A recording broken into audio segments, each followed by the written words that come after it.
Les conséquences de cette crise sanitaire, c'est le grand retour du télétravail. Le gouvernement a donné une consigne simple, en tout cas dans son principe, 100% de télétravail 5 jours sur 5 quand cela est possible.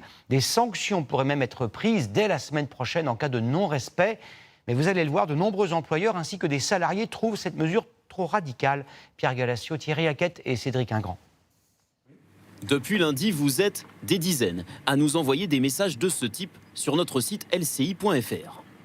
Aujourd'hui, le télétravail n'est pas accepté par la direction sans motif valable.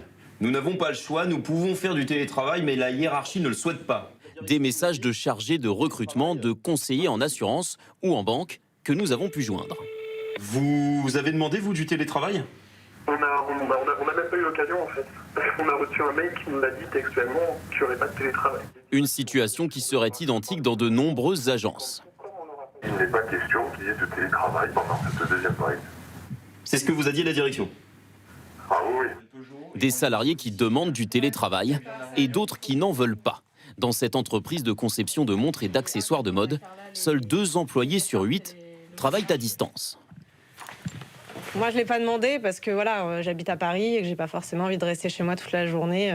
Après, oui, le télétravail, par exemple, 2 jours par semaine et venir 3 jours au bureau, ça peut être bien. Et actuellement, vous faites combien ? Pour l'instant, on est en période donc, de sélection de produits, donc pour l'instant, on n'en fait pas, on ne peut pas. Le télétravail, 5 jours sur 5, quand vous entendez ça, pour vous, est-ce que c'est possible ou impossible ? Pour la comptable, oui. Je ne suis pas opposé au télétravail dans une certaine mesure.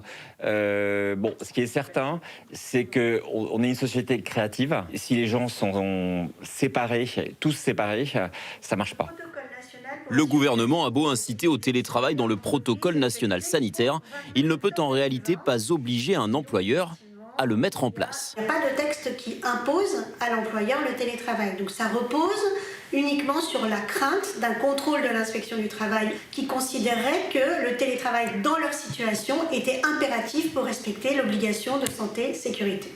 Un refus de télétravail pourrait donc être considéré comme une faute de l'employeur en cas de litige avec un salarié, au même titre que l'absence de masque ou de gel hydroalcoolique dans l'entreprise.